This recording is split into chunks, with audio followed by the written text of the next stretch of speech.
Hi everyone. Hey again. My name is Adiya, and this is my colleague Malika. As you know already, maybe we're from Platinum, and we are honored to welcome today's guest. It's Kian from Seble. This is really amazing project, and I think you will definitely like it. So, Kilian, I'm passing microphone to you, and please introduce yourself and start your pitch. So first of all, thanks for hosting this event and for inviting me and our project. This is a great opportunity for us. And let me maybe first start with a few words to me. And I actually started working in the blockchain industry back then in 2016, 2017. And I mean, besides investing by myself, of course, I was then heavily involved into different ICOs back then. And then when the bear market 2018 came, I moved on to tokenization. I think today it's called real world assets, RWAs. And but then after a time, I came back to utility tokens again. That was in 2020, around 2020. There was also after I did a reverse IPO with a company, a tokenization startup from Germany, and I was responsible there for the for a merger of equals, and then also the reverse IPO process. And afterwards, I decided to go back from the regulated field towards more towards utility tokens. And during that time, actually, there was one thing that was evolving, and that was DeFi, because prior to that, I was used to buy some small cap ICO tokens on Ether Delta. And I think maybe some of you guys also remember these times when Ether Delta, which was, I think it was definitely the first decentralized exchange, and a lot of small cap tokens had been listed there. But the ones of you that remember trading there, the process looked like you put in an order and then you waited for a day, if you were lucky, or maybe a few hours, but like half a day to get, you were waiting to get the order filled then. And that changed actually 2020 or 2019, 2020, 21 and so on. And that was actually also the reason why we started Seble. And so, roughly 1.5 years ago, I became one of the founders of Seble. And as I mentioned earlier, back then, DeFi was definitely a thing, and DeFi was becoming quite large. And what we then identified is that the problems in DeFi ecosystems are the financial losses. And when we're talking about financial losses, we have on the one hand side the traders that have price impacts and slippage, which means that they pay too much for a certain asset, and that actually results in direct financial loss. And this is coming from the problem that liquidity has to be provided within the pool, and it has to reach a certain threshold in order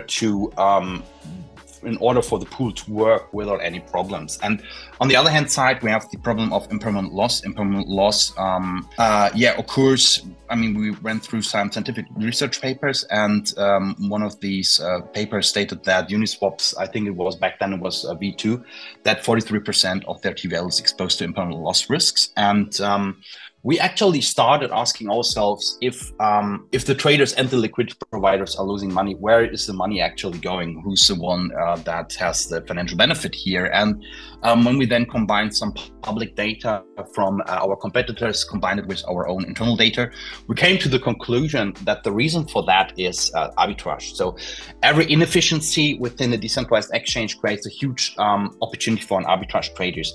And when we then combined the data and looked at the numbers, we figured out that 27% of a protocol's TVL is getting drained out of the protocol per year. And as this number is so high, we sat down there, thought, okay, this is the business case here. This is the problem that we're going to solve, and this is a way to make DeFi more efficient, more better, and more attractive to users when it comes to, for example, keeping up with centralized exchanges which have a higher liquidity as of now, and the better pricing in most of the cases. And yeah, how are we going to solve that? So we introduced protocol managed liquidity and arbitrage. And based on these functions, we came up with a set of features. So the first of all is smart liquidity routing. Smart liquidity routing basically means that a user can deposit one asset to our protocol. It's like a normal staking process.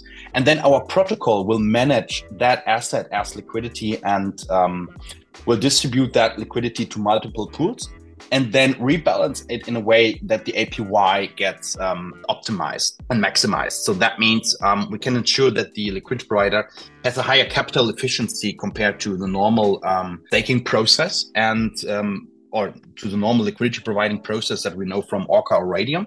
And on the other hand side, we always know that our protocol will actually distribute the liquidity to the pools where the liquidity is actually needed. So that means we're also counteracting price impacts here. Then our second feature is smart liquidity arbitrage.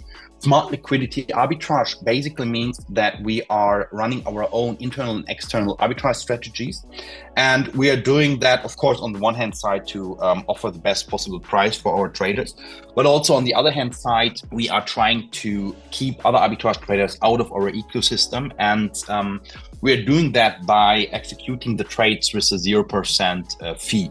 So that means as we have such a competitive, highly competitive fee that no other arbitrage trader has, that means it is not profitable for them to compete with us within our own pools. So that means we are trying to capture these 27% that are getting lost in ecosystems, DeFi ecosystems per year of the TVL. We're trying to capture that amount, keep it in our ecosystem and give it actually back to the users. And what we are expecting here is an APY boost of 20%. And it's not just an APY boost, but as we are keeping so much value in our ecosystem, we are also expecting impermanent loss to be not an issue within our protocol anymore, because there's just so much value that is getting distributed towards the liquidity providers that they don't have to be afraid of impermanent loss anymore. And then our third feature is built on, or is utilizing smart liquidity routing and smart liquidity arbitrage, because the third feature, smart order execution, is basically means that we are splitting orders that would result in a too high price impact into fractional orders. And what that happens, for example, if we split one order into two separate orders, what then happens after the first transaction is that smart liquidity routing will adjust the liquidity in that pool.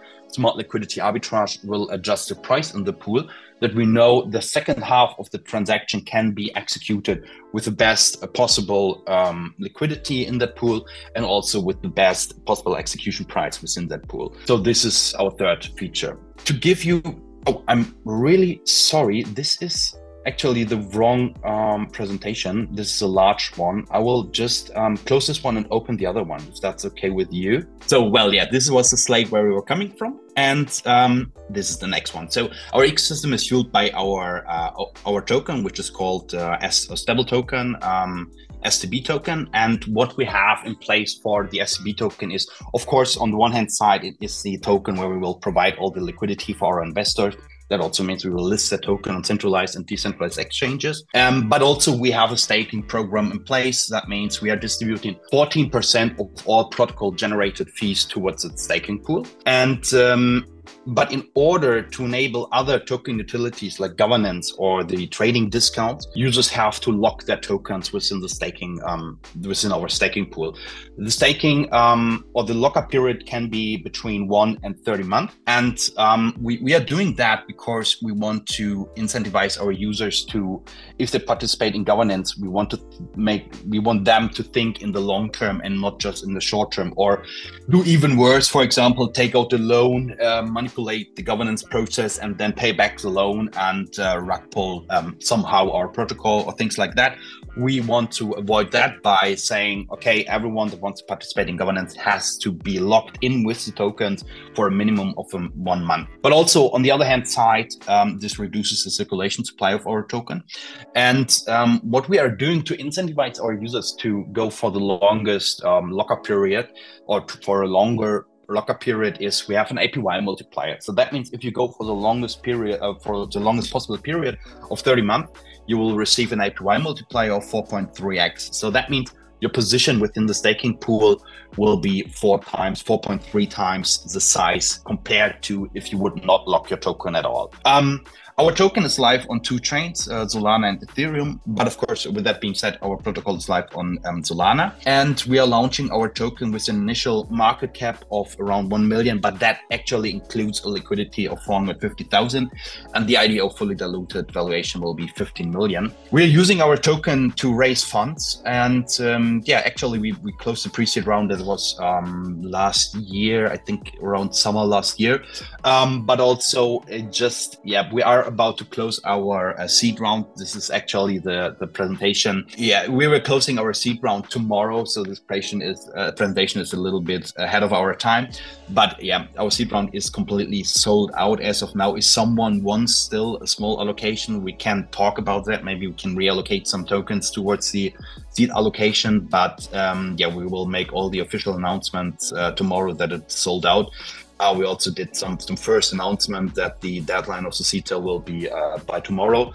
And we've raised in total, due to the pre-seed and seed round, a total of $1,050,000 USD at a fully diluted valuation of 8.75 million. And starting from Saturday this week, we are launching our private round. So that means we are raising a little bit more than 1 million with a 12 million fully diluted valuation. With that being said, we also sold the first tickets. I think roughly 100,000 or 150,000 is already sold from the private allocation. And afterwards, we will go for the public round. We are currently talking to basically all the launchpads that are out there. We got commitments of 200% of our fundraising goal for the public round. So that means we have more than 2 million in commitments from different launchpads, but we're just raising 1 million. So that means currently we are restructuring our launchpad partners and looking for the best conditions that we are going to work with, and to get the best for on the one hand side Seble, but also the best for our community. So our protocol is about to be launched. I just had a call with our CTO today, and we are giving all our code, or all our smart contract code will be audited by the end of February. So that means our launch will scheduled for around March. And the version that we are releasing, or that we are launching on mainnet, is actually the version that solved the problems that I mentioned before.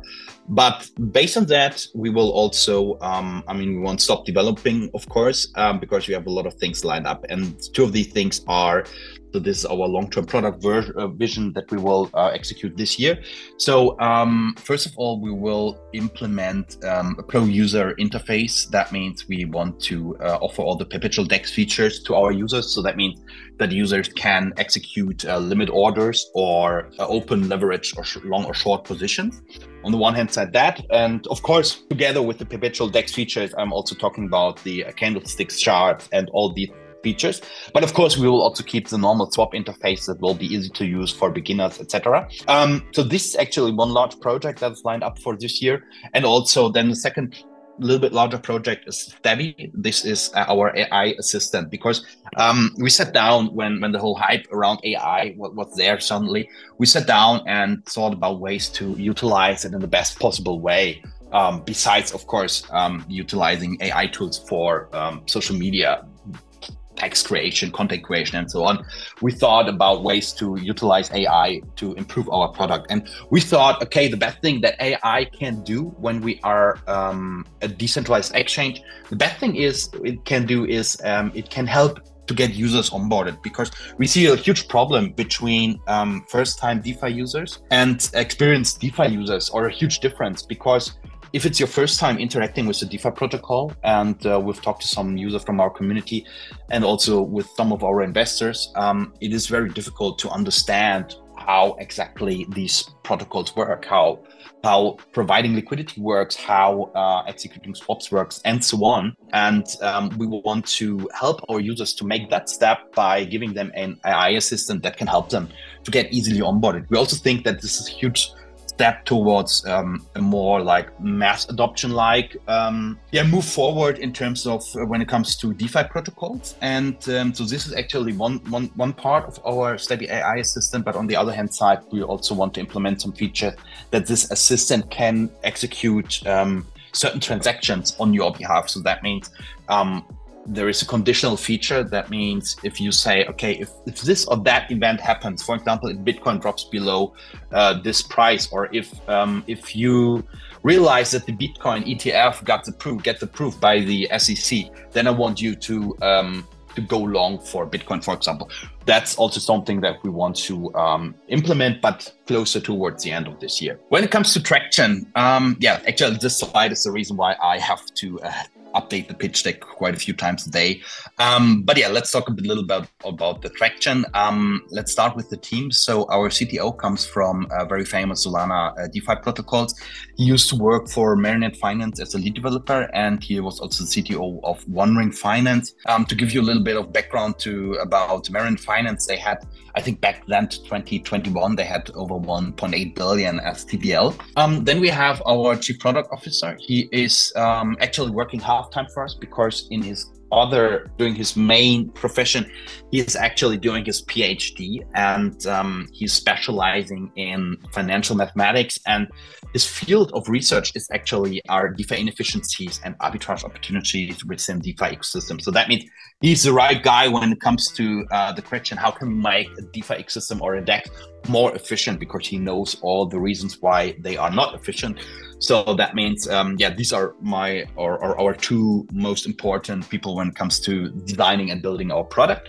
And then, myself, I'm taking care about everything that is business related and typical CEO stuff like finance, operations, fundraising, and so on. I'm also responsible for marketing.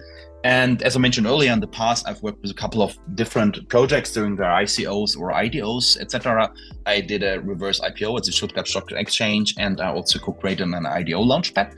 And then we also have a development team that has worked with companies, One Ring Finance, Parcel Finance, Fairblock, and Latoken. When it comes to our product adoption, so the reason why I have to actually update these numbers is that we are currently running a definite trading competition, and that's actually very, very interesting because the definite trading competition, it comes with a $6,000 US dollar value reward pool. And the competition works in a way that you can go to our protocol, which is deployed on DevNet currently.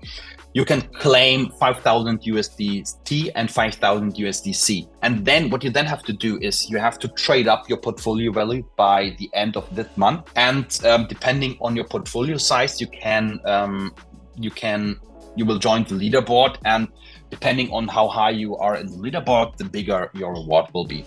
So that means actually we are incentivizing our users to, and what I did not mention yet is that we are using the prices of CoinGecko. So we have connected with their APIs.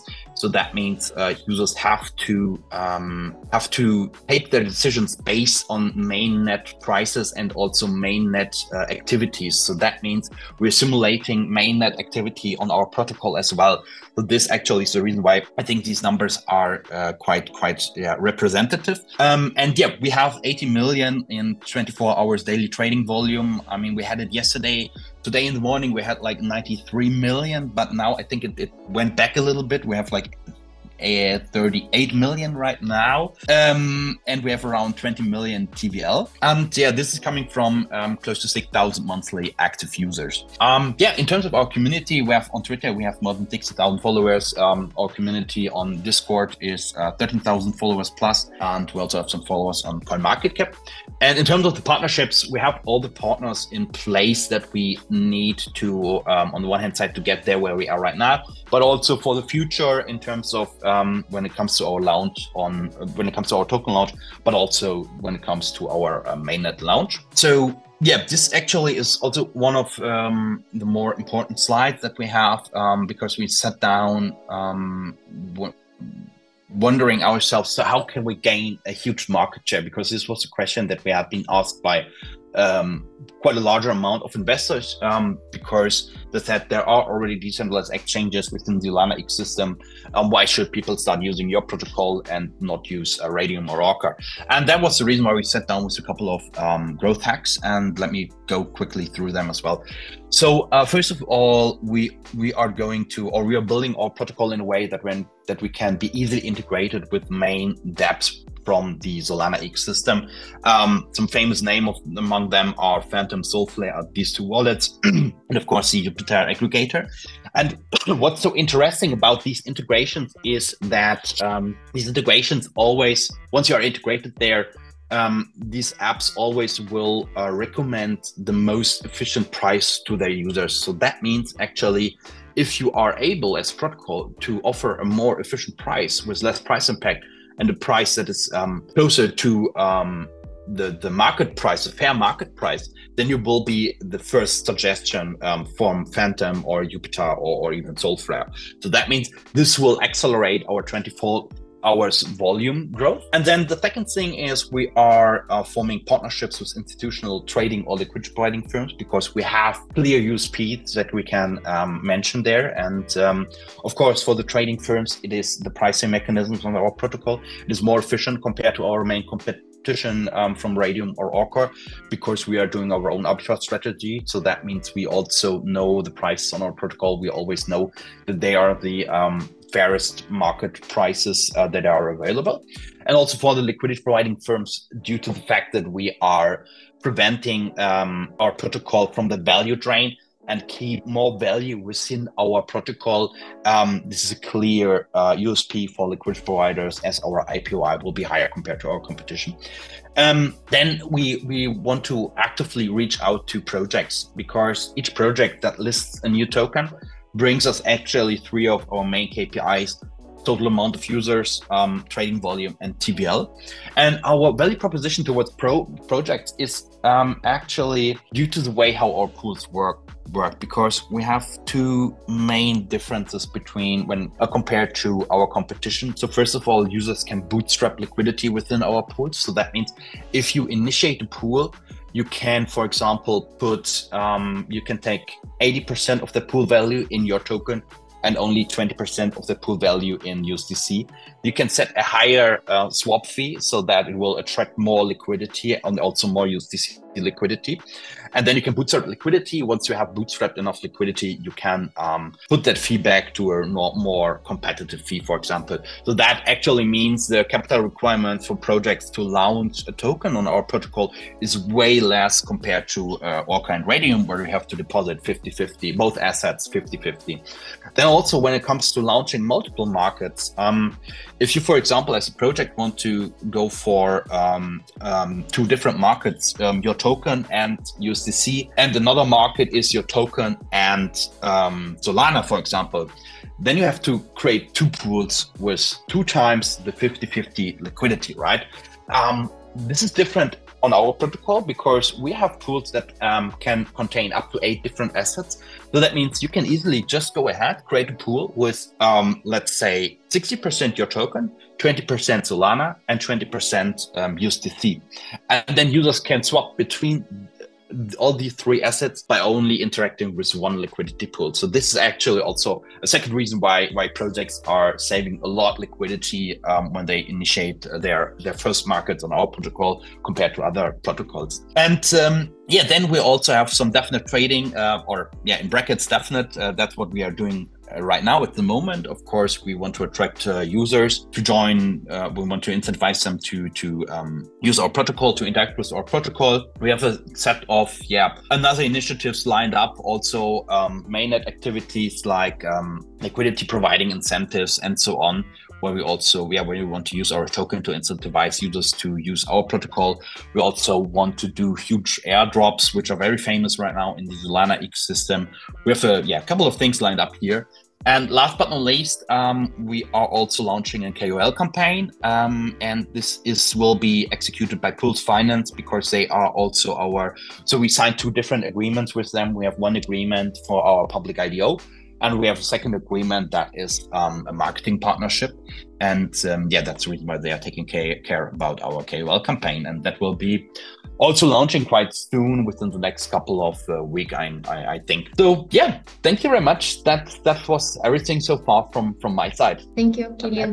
Yeah, thank you. And also, guys, please raise your hand if you have questions for the founder. And yeah, there are some questions in the chat, I see. Yeah, Eugene asked if you could provide functionality comparison with FlexDex FI and FlatCube.io. Yes, hello everyone, and thank you for responding to my question. Actually, those are multi-chain protocols, but at the moment, I believe they're using Everscale as their core layer one. But I think they work with Ethereum as well. Yeah, sorry, I have to. Yeah, I can't answer this question. I have to look into them properly. I would suggest if I can share my email with you. Let's maybe, or with everyone here, we can follow up there regarding these things that require a little bit research on my end, because there are so many protocols out there, and I'm only monitoring what's happening on this Solana ecosystem right now. So yeah, I'm quite sorry that I can't answer it right now, but let's chat about it via email, and then yeah. Yes, thank you very much. Okay, it's sent. Perfect, thank you. Are there any other questions? I had a question, actually. Okay. Hi, hello everyone. I'm Darnell, Indie Brokers here in New York. Yeah, my question was: you have this deadline that you have for this seed round that's closing now. Is that a token that you have available for that, or how are you taking that? Yeah, the token is available. Our token is also available on mainnet, and yeah, that's a token that we're selling during the different rounds. Actually, during all rounds, we are in terms of our fundraising strategy. We are open to equity deals as well, but for now we only sold our token, which is fine for us because we think the exit liquidity for investors lies in the token rather than the equity amount or the equity part. And yeah, that's the reason why we are using the token. And it's already live. It's also available on SolScan. I can share that link with you as well. Kian, and also if I may jump in, this is interesting. How do you combine, from investor perspective, a token sale with equity sale? How can it be done together?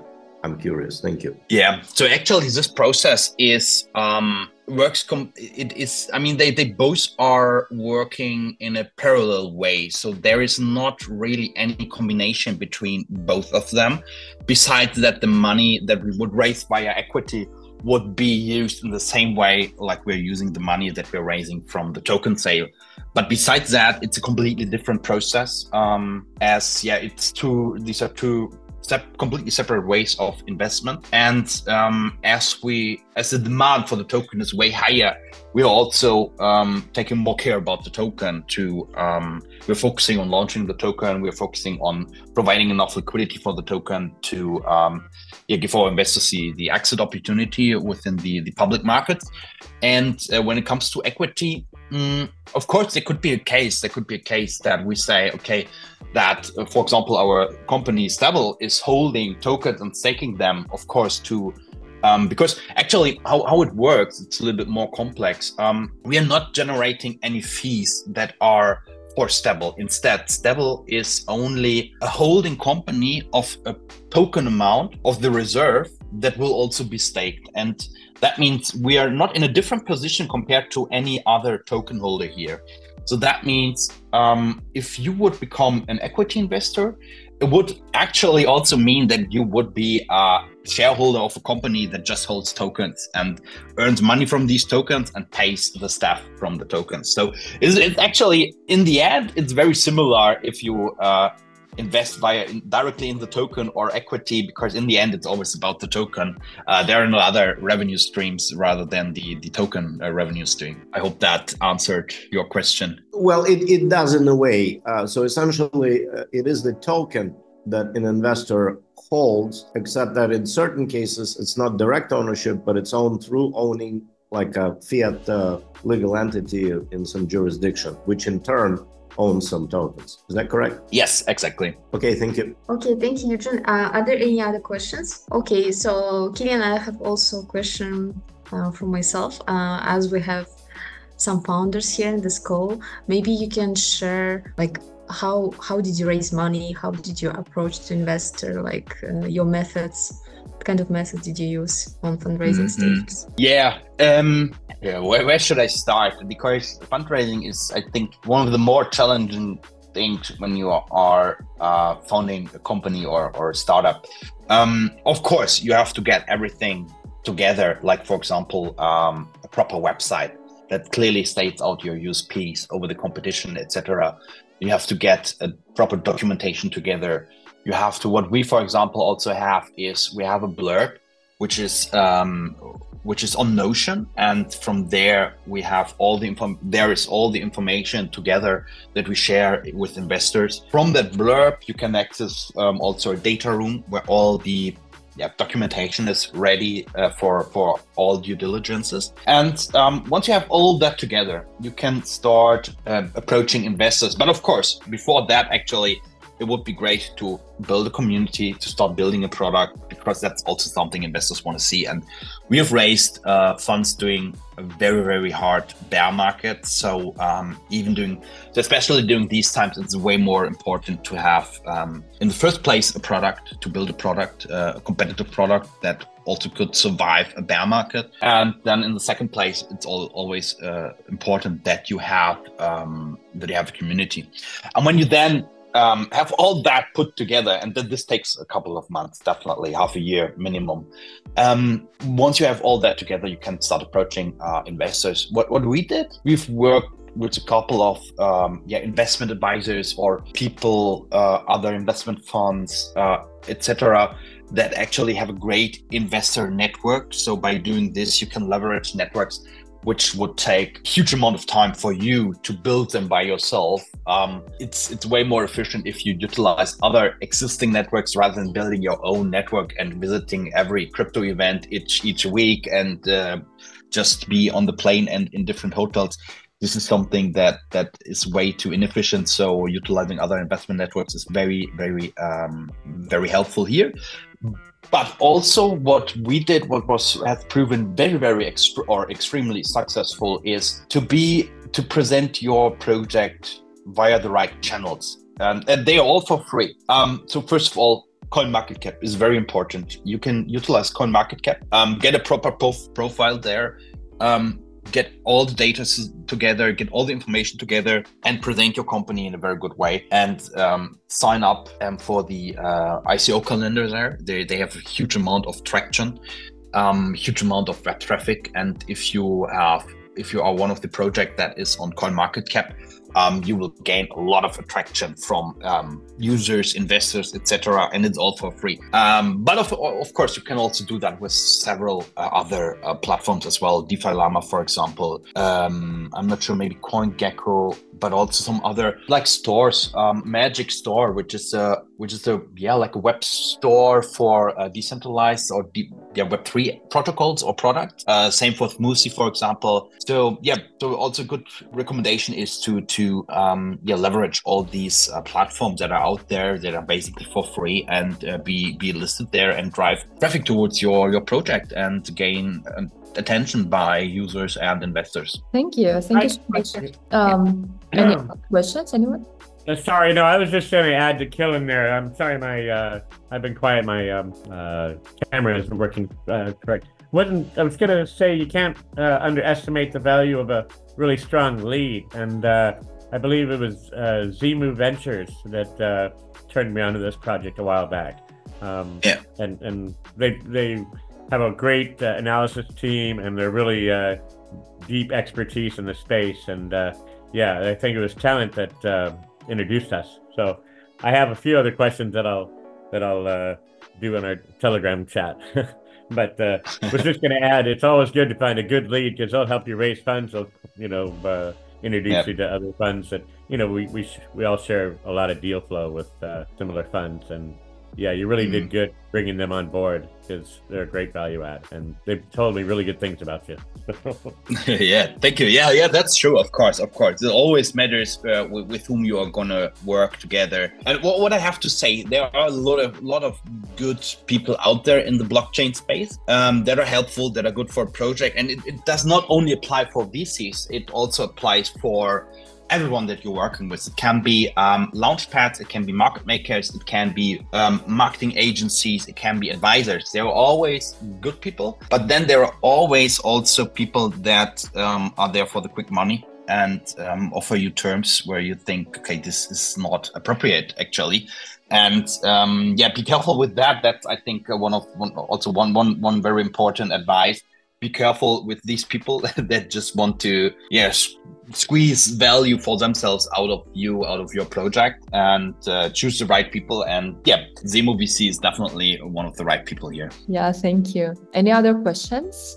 Seems that there are no questions. Kian, could you please explain why Solana, and if you're planning to work with another chains as well? Yeah, sure. Let's start with why Solana. So Solana, actually, when I first got in touch with Solana, I was quite impressed by their performance. I was very impressed by their usability.